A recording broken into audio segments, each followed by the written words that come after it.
Next is hydraulic lift. Pascal's ലോയിൻ്റെ ഒരു അപ്ലിക്കേഷനാണ് ഹൈഡ്രോളിക് ലിഫ്റ്റ്.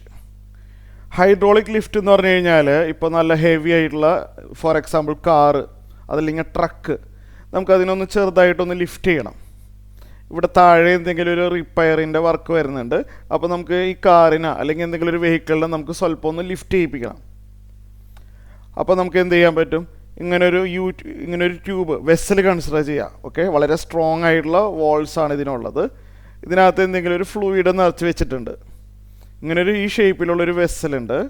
ഇതിനുള്ളിൽ ഫ്ലൂയിഡ് നിറച്ച് വെച്ചിട്ടുണ്ട്. റൈറ്റ് സൈഡിലുള്ള ഏരിയ വളരെ ലാർജറാണ് കമ്പയർഡ് ടു ലെഫ്റ്റ് സൈഡ്. ഇവിടെയായിട്ട് ഒരു രണ്ട് സൈഡിലും മൂവബിൾ പിസ്റ്റൺസ് ഉണ്ട്. പിസ്റ്റൺ എന്ന് പറഞ്ഞാൽ ഇതിങ്ങനെ മൂവ് ചെയ്യാൻ പറ്റും. പിസ്റ്റൺ മുകളിലോട്ടും താഴത്തോട്ടും മൂവബിൾ ആണ്. അതുപോലെ ഇവിടെയും കുറച്ചുകൂടി ലാർജർ പിസ്റ്റൺ ആണ്. ഇതും അപ്പ് ആൻഡ് ഡൗൺ മൂവബിൾ ആണ്. ലെഫ്റ്റ് സൈഡിൽ ചെറിയ ഏരിയ, റൈറ്റ് സൈഡിൽ കുറേ കൂടി ലാർജർ ഏരിയ. അവിടെയാണ് നമുക്ക് ലിഫ്റ്റ് ചെയ്യേണ്ട വെഹിക്കിൾ വെക്കുന്നത്. നമ്മളിവിടെ ലെഫ്റ്റ് സൈഡിൽ ഒരു ചെറിയൊരു ഫോഴ്സ് കൊടുത്താൽ മതി, ഈ കാറ് മുകളിലോട്ട് പൊന്തും. നമ്മൾ നല്ലൊരു ഫോഴ്സിൻ്റെ ആവശ്യമില്ല. കാറിന് നല്ല വെയിറ്റ് ഉണ്ടെങ്കിൽ പോലും ഈ ഒരു സെറ്റപ്പ് വഴി വളരെ ഒരു ചെറിയൊരു ഫോഴ്സ് അപ്ലൈ ചെയ്തിട്ട് ഈ കാറിനെ നമുക്ക് സ്വല്പം ഒന്ന് ലിഫ്റ്റ് ചെയ്യിപ്പിക്കാൻ പറ്റും, പൊക്കാൻ പറ്റും.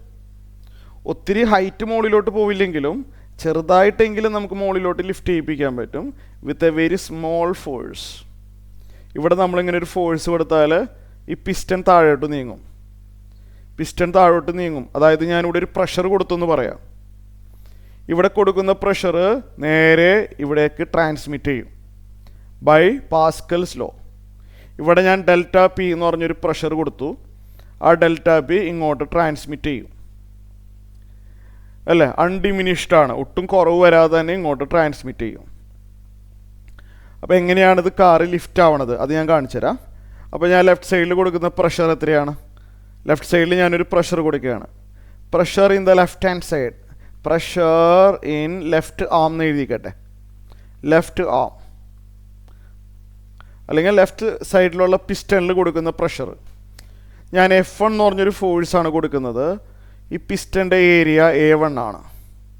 അപ്പോൾ പിസ്റ്റണിൽ കൊടുക്കുന്ന പ്രഷർ F1/A1 ആണ്. പ്രഷർ എത്രയാണ്? F1/A1 ആണ്. അതേ പ്രഷർ തന്നെയാണ്, P എന്ന് എഴുതിക്കോട്ടെ. അതേ പ്രഷർ തന്നെയാണ് ഇങ്ങോട്ട് ട്രാൻസ്മിറ്റ് ചെയ്യുന്നത്. ഒട്ടും കുറവ് വരാതെ ഇവിടെ കൊടുക്കുന്ന എക്സ്റ്റേണൽ പ്രഷർ P നേരെ റൈറ്റ് സൈഡിലോട്ട് ട്രാൻസ്മിറ്റ് ചെയ്യും. അപ്പോൾ പ്രഷർ ഇൻ ദ റൈറ്റ് ആമും P തന്നെയായിരിക്കണം. പ്രഷർ ഇൻ റൈറ്റ് ആം, ആ പിസ്റ്റണിൽ വരുന്ന പ്രഷർ. ഇവിടെ കൊടുക്കുന്ന പ്രഷർ നേരെ അങ്ങോട്ട് ട്രാൻസ്മിറ്റ് ചെയ്യും. അപ്പോൾ ഇവിടെ നമ്മൾ അവിടെ കൊടുത്ത പ്രഷർ ഇങ്ങോട്ട് വരുന്നുണ്ട്, ട്രാൻസ്മിറ്റ് ചെയ്തിട്ട് ദേ ഇങ്ങനെ വരുന്നുണ്ട് ആ പ്രഷർ. അപ്പോൾ ഇവിടെ ആ പ്രഷർ, അപ്പോൾ ഇവിടെ നോക്കിയേ, അപ്പോൾ അവിടെ ഒരു ഫോഴ്സ് കൊടുത്തുകൊണ്ട് ഇങ്ങോട്ടൊരു ഫോഴ്സ് വരുന്നുണ്ട് അല്ലേ? ഇവിടെ വരുന്ന പ്രഷർ എന്ന് പറഞ്ഞാൽ F2/A2 ആണ്. ഇവിടെ ഒരു ഫോഴ്സ് ഉണ്ടല്ലോ, F2 ആണെന്ന് വിചാരിക്കുക. ഈ പിസ്റ്റൻ്റെ ഏരിയ A2 ആണെന്ന് വിചാരിക്കുക. അപ്പോൾ ഇവിടെ വരുന്ന മുകളിലോട്ട് അപ്വേർഡ് പ്രഷർ F2/A2 ആണ്.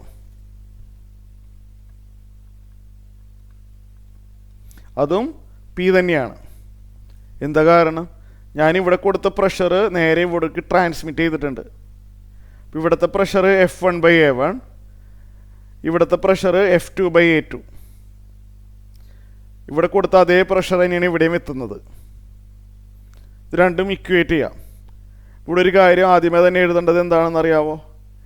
A1-നേക്കാളും വളരെ കൂടുതലാണ് A2. ഫിഗർ കണ്ടാൽ അറിയാമല്ലോ. A1 ചെറുതാണ്, A2 ലാർജാണ്. അപ്പോൾ നമുക്ക് ഇത് രണ്ടും ഈക്വൽ ആണല്ലോ. F1/A1 is equal to F2/A2 എന്ന് എഴുതാം. F1/A1 equal to F2/A2. നമുക്ക് ആ F2 ആണ് അറിയേണ്ടത്. എത്രത്തോളം ഫോഴ്സ് കാറിന് കിട്ടുന്നുണ്ട്.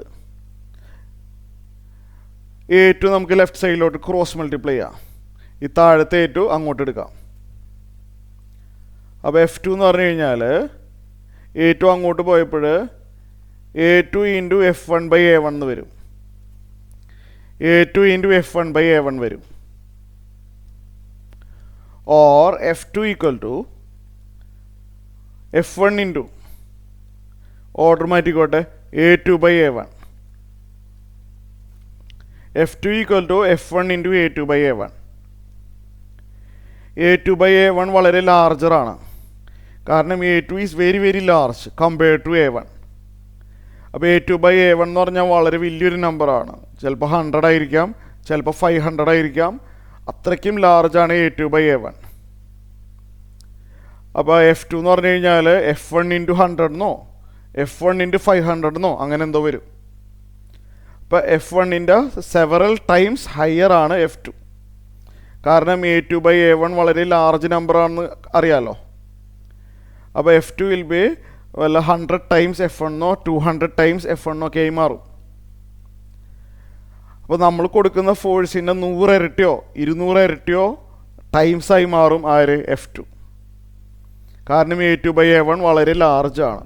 അപ്പോൾ F1ൻ്റെ സെവറൽ ടൈംസ് കൂടുതലാണ് F2. സോ ഇതിൽ നമുക്ക് എന്ത് കിട്ടി?